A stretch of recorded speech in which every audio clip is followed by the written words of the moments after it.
गुरु नानक देव सच्चे पातशाह सियालकोट गए। सियालकोट के लोग गुरु नानक साहब के चरणों के विच आ डिगे, पातशाह बचा लो, सानू बचा लो। पातशाह कहते की गल हुई है? कहते गल ये हुई है कि साडे शहर दे विच एक पीर है हमजा गौस। हमजा मुहम्मद साहब के चाचे का नाम सी, गौस कोई नाम नहीं होता। इस्लाम दे विच गौस एक उपाधि है। शायद तुसीं सुनिया होवेगा, पुराने बजुर्ग गल्लां करते हुंदे सी जी फलानी जगह के उपर एक पीर हुंदा सी। कई बारी लोगों ने रात को वेख्या कि उहदे सारे शरीर के अंग खिलरे हुंदे सी।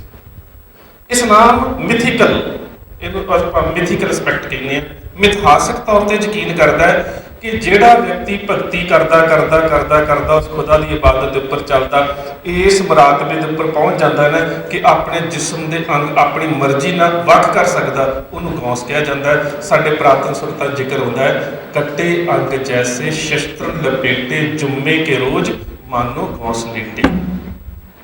सो उन्होंने गौस कहा जाता है। सो वो हमजा गौस कुदरतन लोगों के मन के गौस तां तस्लीम किया है कि लोगों के मन के इस गल की पूरी स्वीकृति है कि ये कोई ना कोई रूहानी ते अध्यात्मक ताकत है, यह लोगों का विनाश कर सकता है। पातशाह सवाल करते हैं कि डर क्यों? कहते सियालकोट शहर का विनाश हो जाएगा।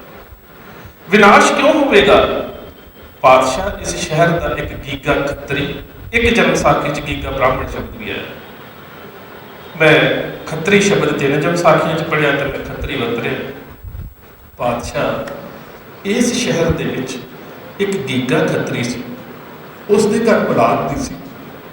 उसने पीर हमजा नूं कहा कि जे मेरे घर 2 पुत्र जन्म लैण ना तो मैं एक पुत्र तुहानूं चढ़ा दियां। ये पुराने समय दे विच गल चलदी हुंदी सी। ਉਹਦੇ घर एक पुत्र ने जन्म लिया, दूजे पुत्र ने जो जन्म लिया तो माँ की ममता पुत्र चढ़ाउण नूं ना दिल कीता, ना चढ़ाया। तो वो जिहड़ा पीर सी गुस्से दे विच आ गया कि इन्हां ने मेरे पीर खाने पर आके प्रण कीता सी कि जे दूजा पुत्र घर च पैदा होया तो तेरी इस मकबरे के उपर तेरी दरगाह ते चढ़ा देवांगे। इन्हां ने पुत्र नहीं चढ़ाया तो मैं हुण चलीहे के उपर 40 दिन के चलीहे के उपर बैठ गया। तो चलीहे तो बाद जो मैं बाहर निकलूँगा तो वो तो बाद मैं जिहड़ी भी गल कहांगा ना वो सच्ची हो जाएगी। तो मेरा कहण तो भाव होएगा कि यह शहर जिहड़ा गर्क हो जाए। इस्लाम दे विच परंपरा रही है। कई थावां ते यह परंपरा लोगों नूं वहम दे नाल जोड़न दे वास्ते वरती गई है, तो किते यह परंपरा वहम नूं तोड़न दे वास्ते वरती गई है। साडियां बच्चियां विआह दे उपर चूड़े दे नाल जो बंदियां ने की कहते हैं जी, वो की है? कोई इतिहास तो होगा, कोई पिछोकड़ तो होगा। अच्छा पुरानिया भैनों को पता होना है, हुण तां कलीरे बड़े आ गए ने, बड़े डेकोरेटेड होंदे ने। पहला कलीरा किस चीज़ का हुंदा सी जी? ते ठूठी और लाल धागे दे विच की बन्निया हुंदा सी। हुण मैं तुहानूं दसदा कि हरिद्वार तो 20 किलोमीटर एक पिंड है, पिंड का नाम है कलीर। हरिद्वार तो 20 किलोमीटर दूर एक पिंड है, पिंड का नाम है कलीर, और घटना है 1255 की। एक ਜਿਹੜੇ ਫਰੀਦ ਸਾਹਿਬ ਦੀ ਬਾਣੀ ਸਾਹਿਬ ਸ੍ਰੀ ਗੁਰੂ ਗ੍ਰੰਥ ਸਾਹਿਬ ਮਹਾਰਾਜ ਦੇ ਵਿੱਚ ਦਰਜ ਹੈ ਨਾ, ਉਹਨਾਂ ਦੇ ਇੱਕ ਬੜੇ ਪਿਆਰੇ ਚੇਲੇ ਹੋਏ ਨੇ ਅਲੀ ਅਹਿਮਦ ਸਾਬਰ ਸਾਹਿਬ। ਤੇ ਅਲੀ ਅਹਿਮਦ ਸਾਬਰ ਨੂੰ ਇੱਕ ਦਿਨ ਫਰੀਦ ਸਾਹਿਬ ਪਤਾ ਕੀ ਕਹਿੰਦੇ ਨੇ? ਕਹਿੰਦੇ ਨੇ ਸਾਬਰ ਸਾਹਿਬ ਤੁਸੀਂ ਹਰਿਦੁਆਰ ਦੇ ਇਲਾਕੇ 'ਚ ਜਾਓ। ਉਹ ਕਹਿੰਦੇ ਕਿਉਂ? ਕਹਿੰਦੇ ਉੱਥੇ ਹਰਿਦੁਆਰ ਦੇ ਕੰਢੇ ਦੇ ਉੱਪਰ ਜਿਹੜੇ ਬ੍ਰਾਹਮਣ ਨੇ ਨਾ, ਉਹਨਾਂ ਨੇ ਲੋਕਾਂ ਨੂੰ ਬਹੁਤ ਜ਼ਿਆਦਾ ਕਰਮਕਾਂਡਾਂ ਦੇ ਵਿੱਚ ਪਾਇਆ ਹੋਇਆ, बहुत ज़्यादा कर्मकांडा के विच फसा दिता। उन्होंने कुदरतन मुर्शिद सी, मुरीद बने हुए सी, हुक्म मनना पैना सी। वो आ गए। उन्होंने हरिद्वार तो 20 किलोमीटर दूर जिस पिंड के विच विश्राम किया, डेरा लाया, जिथे उन्होंने अपना पीरखाना शुरू किया, उस पिंड का नाम सी कलीर। कलीरे शब्द गलत है कलीर, कलीर पिंड का नाम से। उत्थे आके उन्होंने अपना पीरखाना शुरू कर लिया। उन्होंने वेख्या कि आले दुआले के पुरोहितां ने लोगों को इन्ना ज़्यादा डराया होया है ना कि जेकर हरिद्वार आके तुसी साडे मंदिर दे विच जां धार्मिक स्थान दे विच साल बाद इन्नी माया जां जिस ना चढ़ाई तो तुहाडे बच्चों की मौत हो जाएगी, जां जिहड़े बच्चियां दी तुसी विआह करोगे उन्हां दे घर कदी सुखी नहीं वसणगे। ये 2 गल्लां साडे वास्ते सब तो वड्डी समस्या है। ਪਹਿਲੀ ਗੱਲ ਹੁੰਦੀ ਕਿ ਬੱਚੀ ਦਾ ਵਿਆਹ ਹੋ ਜਾਵੇ ਤੇ ਸੁਖੀ ਵਸੇ, ਦੂਜੀ ਗੱਲ ਹੁੰਦੀ ਕਿ ਬੱਚੀ ਦੇ ਘਰ ਕੋਈ ਔਲਾਦ ਹੋ ਜਾਵੇ। ਇਹ ਦੋਵੇਂ ਵਹਿਮ ਪਾਏ ਸੀ। ਸਾਬਰ ਸਾਹਿਬ ਬੜੇ ਸਿਆਣੇ ਸੀ, ਅਲੀ ਅਹਿਮਦ ਸਾਹਿਬ। ਉਹਨਾਂ ਨੇ ਉੱਥੇ ਆ ਕੇ ਸਾਰੇ ਲੋਕਾਂ ਨੂੰ ਇਕੱਠਿਆ ਕੀਤਾ ਤੇ ਕਹਿੰਦੇ ਮੈਂ ਤੁਹਾਡੀ ਸਮੱਸਿਆ ਨੂੰ ਸਮਝ ਗਿਆ ਕਿ ਤੁਹਾਨੂੰ ਲੋਕਾਂ ਨੂੰ ਭੂਤ ਚੰਬੜਦੇ ਨੇ, ਤੁਹਾਨੂੰ ਲੋਕਾਂ ਨੂੰ ਵਹਿਮ ਹੈ, ਤੁਹਾਨੂੰ ਲੋਕਾਂ ਨੂੰ ਡਰ ਹੈ। ਮੈਂ 40 ਦਿਨ ਚਲੀਏ ਦੇ ਉੱਪਰ ਬੈਠੂੰਗਾ, 40 ਦਿਨ ਮੈਂ ਭਗਤੀ ਕਰੂੰਗਾ ਤੇ ਭਗਤੀ ਕਰਦਾ ਸਮਾਂ ਮੈਂ ਆਪਣੇ ਕੋਲ ਕੌਡੀਆਂ ਰੱਖੂੰਗਾ ਤੇ ਭਗਤੀ ਕਰਨ ਤੋਂ ਬਾਅਦ ਜਿਹੜੀਆਂ ਕੌਡੀਆਂ ਮੈਂ ਜਿਹਨੂੰ ਵੀ ਦੇ ਦੇਵਾਂਗਾ ਨਾ, ਜੇ ਉਹ ਆਪਣੇ ਘਰ ਦੇ ਵਿੱਚ ਉਹ ਕੌਡੀ ਰੱਖ ਲਵੇਗਾ ਨਾ, ਉਹਦੇ ਤੋਂ ਬਾਅਦ ਉਹਨੂੰ ਕੋਈ ਭੂਤ ਨਹੀਂ ਚੰਬੜੇਗਾ। ਸੋ ਇਹ 1255 ਦੇ ਵਿੱਚ ਉਹਨਾਂ ਨੇ ਚਲੀਹਾ ਕੱਟਿਆ ਲੋਕਾਂ ਦਾ ਵਹਿਮ ਦੂਰ ਕਰਨ ਦੇ ਵਾਸਤੇ। ਚਲੀਹਾ ਕੱਟਣ ਤੋਂ ਬਾਅਦ ਉਹ ਜਿਹੜੀਆਂ ਕੌਡੀਆਂ ਸੀ ਲੋਕਾਂ ਨੂੰ ਦੇਣੀਆਂ ਸ਼ੁਰੂ ਕਰਤੀਆਂ। ਜੇ ਬੱਚਾ ਘਰ 'ਚ ਜੰਮਦਾ ਸੀ ਤੇ ਤੜਾਗੀ ਦੇ ਨਾਲ ਬੰਨ੍ਹ ਦਿੱਤੀ ਜਾਂਦੀ ਸੀ, ਬੱਚਾ ਜਵਾਨ ਹੁੰਦਾ ਸੀ ਮੋਢੇ ਤੇ ਬੰਨ੍ਹ ਦਿੱਤੀ ਜਾਂਦੀ ਸੀ, ਬੱਚੀ ਦਾ ਵਿਆਹ ਹੁੰਦਾ ਸੀ ਤੇ ਕਲੀਰੇ ਦੇ ਨਾਲ ਬੰਨ੍ਹ ਦਿੱਤੀ ਜਾਂਦੀ ਸੀ। ਉਹ ਕਲੀਅਰ ਪੀਰ ਤੋਂ ਜਿਹੜਾ ਕਲੀਰੇ ਸ਼ਬਦ ਉਹਨੇ ਜਨਮ ਲਿਆ। ਹੁਣ ਤੁਸੀਂ ਵੇਖੋ ਕਿ ਉਸ ਸਮੇਂ ਭੂਤ ਪ੍ਰੇਤ ਵਹਿਮ ਭਰਮ ਦਾ ਖੰਡਨ ਕਰਨ ਦੇ ਵਾਸਤੇ ਉਹਨਾਂ ਨੇ ਇੱਕ ਗੱਲ ਨੂੰ ਸੋਚਿਆ ਕਿ ਵਹਿਮ ਦਾ ਇਲਾਜ ਵਹਿਮ ਨਾਲ ਹੀ ਕੀਤਾ ਜਾ ਸਕਦਾ। ਵਹਿਮ ਦਾ ਇਲਾਜ ਵਹਿਮ ਨਾਲ ਕੀਤਾ ਜਾਂਦਾ। ਕਿਹਾ ਜਾਂਦਾ ਨਾ, ਰਾਤ ਨੂੰ ਸਿਰ ਨਾ ਵਾਓ ਕੁੜੀਆਂ ਜੰਮਦੀਆਂ ਨੇ। ਗੱਲ ਤੇ ਹੁੰਦੀ ਹੈ ਕਿ ਜੇਕਰ ਕੇਸ ਖਾਣੇ 'ਚ ਪੈ ਜਾਣਗੇ ਤੇ ਸਾਰੇ ਖਾਣੇ ਦਾ ਸਵਾਦ ਜਿਹੜਾ ਖਰਾਬ ਹੋ ਜਾਂਦਾ। ਆਪਣੇ ਕੇਸ ਅਸੀਂ ਆਪਣੇ ਮੂੰਹ 'ਚ ਪਾ ਲਈਏ ਸਾਨੂੰ ਕਦੀ ਬੁਰਾ ਨਹੀਂ ਲੱਗਦਾ, ਪਰ ਰੋਟੀ ਦੇ ਵਿੱਚ ਕੇਸ ਆ ਜਾਵੇ ਤਾਂ ਰੋਟੀ ਖਾਣੀ ਔਖੀ ਹੋ ਜਾਂਦੀ। ਸੋ ਸਿਰ ਰਾਤ ਨੂੰ ਨਾ ਵਾਹਿਆ ਜਾਵੇ। ਪਤਾ ਸੀ ਸਿਆਣੇ ਲੋਕਾਂ ਨੂੰ ਕਿ ਪੰਜਾਬੀ ਲੋਕ ਇੰਨੀ ਛੇਤੀ ਨਹੀਂ ਮੰਨਦੇ। ਉਹਨਾਂ ਨੇ ਵਹਿਮ ਪਾ ਦਿੱਤਾ ਕਿ ਜੇ ਰਾਤ ਨੂੰ ਸਿਰ ਵਾਹਿਆ ਨਾ ਕੁੜੀਆਂ ਜੰਮ ਪੈਣ। ਇਸੇ ਤਰ੍ਹਾਂ ਕਹਿ ਦਿੱਤਾ ਕਿ ਝਾੜੂ ਜਿਹੜਾ ਹੈ ਨਾ ਉਹ ਮੁੱਧਾ ਨਹੀਂ ਰੱਖਣਾ। ਕਾਹਦੇ ਕਰਕੇ? ਕਿ ਗੰਦਗੀ ਲੱਗੀ ਹੈ ਤੇ ਉਹ ਸਾਰੀ ਗੰਦਗੀ ਹੌਲੀ ਹੌਲੀ ਹੱਥ ਵਾਲੇ ਪਾਸੇ ਆ ਜਾਵੇਗੀ। ਸਵੇਰੇ ਜਦੋਂ ਤੁਸੀਂ ਚੁੱਕੋਗੇ ਤੁਹਾਡਾ ਹੱਥ ਗੰਦਾ ਹੋਵੇਗਾ। ਉਤਰਾ ਤੇ ਇਹਨਾਂ ਮੰਨਣਾ ਨਹੀਂ ਜੀ, ਜੇਕਰ ਝਾੜੂ ਪੁੱਠਾ ਰੱਖਦੀ ਨਾ ਅਪਸ਼ਗਨ ਹੋ ਜਾਂਦਾ। ਅਪਸ਼ਗਨ ਦੇ ਨਾਮ ਦੇ ਉੱਪਰ ਅਸੀਂ ਮੰਨ ਜਾਂਦੇ। ਇਹ ਸਾਡੀ ਇੱਕ ਮਾਨਸਿਕਤਾ ਹੈ। ਇਸੇ ਤਰ੍ਹਾਂ ਮੰਜੀ ਪੈਂਦ ਜਿਹੜੀ ਉੱਪਰ ਕਰਕੇ ਖੜੀ ਨਹੀਂ ਕਰਨੀ, ਘਰ ਦੇ ਵਿੱਚ ਲੜਾਈ ਹੁੰਦੀ ਹੈ। ਪਤਾ ਸੀ ਲੋਕ ਸਿਆਣੇ ਸੀ ਕਿ ਮੰਜੀ ਜੇਕਰ ਥੱਲੇ ਵਾਲੇ ਪਾਸੇ ਨੂੰ ਤੁਸੀਂ ਪੈਂਦ ਵਾਲਾ ਪਾਸਾ ਉੱਪਰ ਕਰੋਗੇ ਤੇ ਉਹਨਾਂ ਸਮਿਆਂ ਦੇ ਵਿੱਚ ਸੱਪ ਸੁਭਾਨ ਹੁੰਦੀ। ਪੈਣ ਦੇ ਰਾਹੀਂ ਪਹਿਲੀ ਗੱਲ ਸੱਪ ਚੜਦਾ ਘੱਟ ਹੈ ਤੇ ਜੇ ਚੜ੍ਹੇਗਾ ਵੀ ਤੇ ਨਜ਼ਰ ਆ ਜਾਵੇਗਾ ਤੇ ਇਹ ਨਾ ਹੋਵੇ ਨਹੀਂ ਤੇ ਰਾਤ ਨੂੰ ਕੋਈ ਨੁਕਸਾਨ ਹੋਵੇ। ਉਹਨੂੰ ਬਚਾਉਣ ਦੇ ਵਾਸਤੇ ਕਿ ਤੁਹਾਡਾ ਕੋਈ ਨੁਕਸਾਨ ਨਾ ਹੋਵੇ, ਉਹਨਾਂ ਵਹਿਮ ਨੂੰ ਕੱਟਣ ਦੇ ਵਾਸਤੇ ਵਹਿਮ ਨੂੰ ਜਨਮ ਦਿੱਤਾ।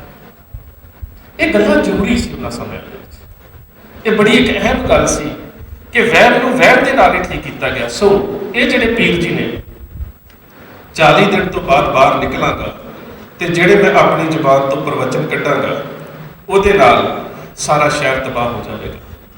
ਹੁਣ ਗੁਰੂ ਨਾਨਕ ਸਾਹਿਬ ਉੱਥੇ ਗਏ। ਗੁਰੂ ਨਾਨਕ ਸਾਹਿਬ ਜਾ ਕੇ ਮਰਦਾਨੇ ਨੂੰ ਕਹਿੰਦੇ ਨੇ, ਮਰਦਾਨਿਆਂ ਰਬਾਬ ਵਜਾ ਜਰਾ ਖੁਦਾ ਦੀ ਸਿਫਤ ਦੇ ਦੀਦਾਰ ਕਰੀਏ। ਮਰਦਾਨੇ ਨੇ ਰਬਾਬ ਛੇੜੀ। ਗੁਰੂ ਨਾਨਕ ਸਾਹਿਬ ਨੇ ਇਲਾਹੀ ਬਾਣੀ ਪੜ੍ਹੀ। ਜਦੋਂ ਗੁਰੂ ਨਾਨਕ ਸਾਹਿਬ ਨੇ ਇਲਾਹੀ ਬਾਣੀ ਪੜ੍ਹੀ ਤੇ ਪੀਰ ਕੋਲ ਅੰਦਰ ਰਿਹਾ ਨਾ ਗਿਆ, ਦਰਵਾਜ਼ਾ ਖੋਲ੍ਹ ਦਿੱਤਾ ਤੇ ਬਾਹਰ ਨਿਕਲ ਆਇਆ। ਕੌਣ ਹੋ? ਕਿਹੜੀ ਕਲਾਮ ਛੇੜੀ ਹੈ? ਕਿਹੜੀ ਕਲਾਮ ਪੜ੍ਹ ਰਹੇ ਹੋ? ਮੈਂ ਚਿੱਲੇ ਦੇ ਉੱਪਰ ਬੈਠਾ ਹੋਇਆ ਸੀ, ਮੇਰੀ ਇਬਾਦਤ ਨੂੰ ਭੰਗ ਕਰ ਦਿੱਤਾ। ਤੇ ਪਾਤਸ਼ਾਹ ਕਹਿੰਦੇ ਚਿੱਲੇ ਦੇ ਉੱਪਰ ਬੈਠਾ ਕਿਉਂ ਸੀ? ਕਹਿੰਦਾ ਇਸ ਕਰਕੇ ਬੈਠਾ ਸੀ ਕਿ ਇਸ ਸ਼ਹਿਰ ਦੇ ਲੋਕ ਕਾਫਰ ਨੇ, ਇਸ ਸ਼ਹਿਰ ਦੇ ਲੋਕ ਝੂਠੇ ਨੇ। ਪਾਤਸ਼ਾਹ ਕਹਿੰਦੇ ਕਿਉਂ? ਕਹਿੰਦੇ ਇਸ ਕਰਕੇ ਝੂਠੇ ਨੇ ਕਿ ਗੀਗੇ ਖੱਤਰੀ ਨੇ ਕਿਹਾ ਸੀ ਕਿ ਜੇਕਰ ਘਰ ਦੇ ਵਿੱਚ ਦੂਜਾ ਪੁੱਤਰ ਜਨਮ ਲਵੇਗਾ ਤੇ ਮੈਂ ਤੁਹਾਡੀ ਦਰਗਾਹ ਤੇ ਚੜਾ ਦੇਵਾਂਗਾ। ਹੁਣ ਪੁੱਤਰ ਨੇ ਜਨਮ ਲੈ ਲਿਆ, ਉਹ ਮੁੱਕਰ ਗਿਆ। ਤੇ ਪਾਤਸ਼ਾਹ ਪਤਾ ਕੀ ਕਹਿੰਦੇ ਨੇ? ਕਹਿੰਦੇ ਪੀਰ ਜੀ ਲੋਕ ਝੂਠੇ ਨੇ, ਤੁਹਾਡੀ ਪੀਰੀ ਝੂਠੀ ਹੈ। ਮਾਂ ਦੇ ਘਰ ਦੇ ਵਿੱਚ ਤਾਂ ਪੁੱਤਰ ਨੇ ਜਨਮ ਲਿਆ, ਮਾਂ ਦੇ ਵਿੱਚ ਤਾਂ ਮੋਹ ਪੈਦਾ ਹੋ ਗਿਆ ਤੇ ਤੁਹਾਡੇ ਵਿੱਚ ਮੋਹ ਕਿਉਂ ਪੈਦਾ ਹੋ ਗਿਆ? ਤੁਸੀਂ ਤੇ ਸੰਸਾਰਕ ਮੋਹ ਤੋਂ ਦੂਰ ਸੀ ਨਾ, ਤੁਸੀਂ ਤੇ ਖੁਦਾ ਦੇ ਪ੍ਰੇਮ ਦੇ ਵਿੱਚ ਜੁੜਨਾ ਸੀ। ਜੇ ਤੁਹਾਡੇ ਵਿੱਚ ਹੀ ਅਜੇ ਤੱਕ ਪ੍ਰੇਮ ਨਹੀਂ ਪੈਦਾ ਹੋ ਸਕਿਆ, ਅਜੇ ਮੋਹ ਹੀ ਪੈਦਾ ਹੋਇਆ, ਇਹਦਾ ਮਤਲਬ ਕਿ ਜੇਕਰ ਤੁਹਾਡੀ ਪੀਰੀ ਔਰ ਫਕੀਰੀ ਦੇ ਵਿੱਚ ਸਿਦਕ ਔਰ ਸਬੂਰੀ ਨਹੀਂ ਹੈਗਾ, ਤੁਹਾਡੀ ਫਕੀਰੀ ਝੂਠੀ ਹੈ, ਲੋਕ ਝੂਠੇ। ਹੁਣ ਗੁਰੂ ਨਾਨਕ ਸਾਹਿਬ ਨੇ ਦੱਸੀ ਉਸ ਗੱਲ। ਹੁਣ ਗੁਰੂ ਨਾਨਕ ਸਾਹਿਬ ਨੇ ਡਿਫਾਈਨ ਕੀਤਾ ਉੱਥੇ। ਹੁਣ ਉਸ ਪੀਰ ਨੂੰ ਮਨਾਉਣਾ ਸੌਖਾ ਨਹੀਂ ਹੈ। ਗੁਰੂ ਨਾਨਕ ਸਾਹਿਬ ਨੇ ਮੋਹ ਔਰ ਪ੍ਰੇਮ ਦੀ ਡੈਫੀਨੇਸ਼ਨ ਦੱਸੀ ਕਿ ਮੋਹ ਕੀ ਹੈ, ਪ੍ਰੇਮ ਕੀ ਹੈ। ਸੰਸਾਰ ਦੇ ਵਿੱਚ ਵਿਚਰਦਿਆਂ ਜਿਹੜੇ ਅਸੀਂ ਆਪਣੇ ਆਲੇ ਦੁਆਲੇ ਦੇ ਵਿੱਚ ਜੜ ਔਰ ਚੇਤਨ ਰੂਪ ਦੇ ਵਿੱਚ ਕਿਸੇ ਚੀਜ਼ ਦੇ ਨਾਲ ਵੀ ਆਪਣੀ ਨੇੜਤਾ ਜਾਂ ਆਪਣਾ ਜੋੜ ਬਣਾ ਲੈਂਦੇ, ਉਹ ਮੋਹ ਹੈ। ਤੇ ਉਸ ਮੋਹ ਤੋਂ ਟੁੱਟ ਕੇ ਅਸੀਂ ਜਿਸ ਚੀਜ਼ ਨਾਲ ਜੁੜਨਾ ਹੁੰਦਾ ਉਹ ਪਰਮਾਤਮਾ ਦਾ ਪ੍ਰੇਮ ਹੈ। ਤੇ ਜਦੋਂ ਅਸੀਂ ਮੋਹ ਦੇ ਵਿੱਚ ਆਪਣੀ ਮਾਨਸਿਕਤਾ ਨੂੰ ਗਲਤਾਨ ਕਰ ਲੈਂਦੇ ਹਾਂ ਤੇ ਪ੍ਰੇਮ ਨੂੰ ਟੁੱਟ ਜਾਂਦੇ ਹਾਂ।